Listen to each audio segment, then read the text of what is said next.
Hello guys! Papakita ko lang sa inyo mga dadalhin ko sa ospital. 11 days na lang. Naka-schedule na ng ano ko. 11 days na lang. C-section na. Naka-schedule na yung C-section ko. Cesarean. Ultrasound ko last week. Transverse bridge si baby. Meaning, yung ulo niyan. Ayun siya. Sideways. Yung ulo niya andito sa may left side ko. Left side ng hand ko. Kaya dito siya sumasipa. Sa may right. So, buti na lang. Cesarean ako. Tapos, ang laki din niya. 37 weeks. Na siya, sobra. Nasa 4 kilos na siya. 8 pounds and 15 ounce. That's almost 9 pounds. That's 4 kilos. So, buti na lang. Cesarean ako. But I'm glad this is the last baby. So, ito, para kay baby. Dalahin ko, nilalagay dyan. Newborn announcement. Ito, pauwi niya. Ito sa pauwi. Ito, swaddle. Yan lang. Ito, extra fancy. Hindi na ako magdadala ng like shampoo or baby soap, ganyan.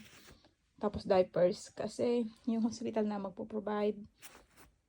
Kasi sila magpo-provide. So I don't need to bring anything. Just damit pa uwi. Usual damit lang pa uwi.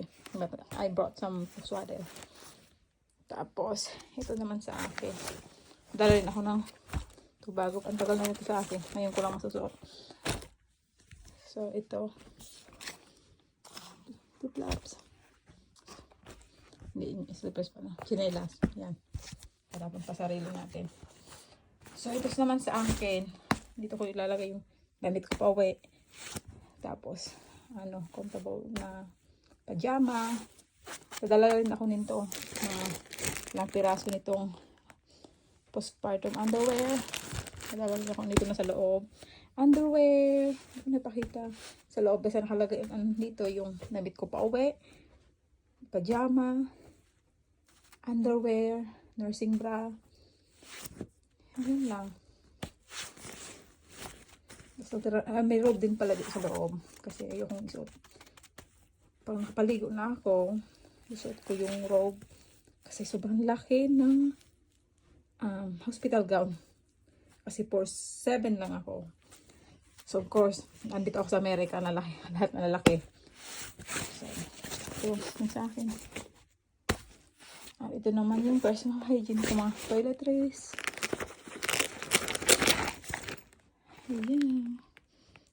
Toothbrush namin mag-asawa. Yung sa akin. Mga anik-anik. Kasi so may after ko masiis dito, nakita ko lang sa Facebook na you need to chew bubble gum or after mo masiis.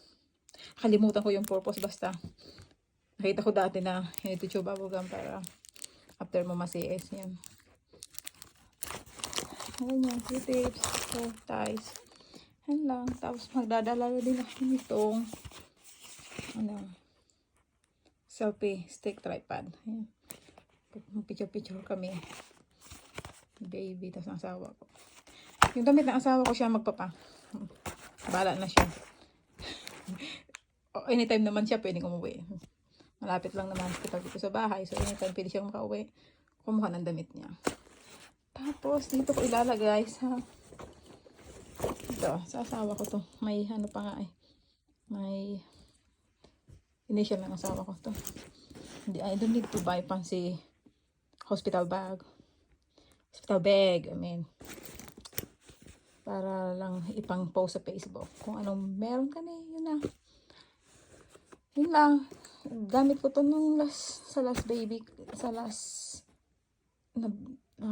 ko before itong nagbubuntis ko. So, star din naman siya. Ito naman quality. So, ganito ba? So, ayan. Ito lang dadalhin ko. Kunti lang. So, hopefully, have a safe delivery. I'm excited to see my baby girl. Bye!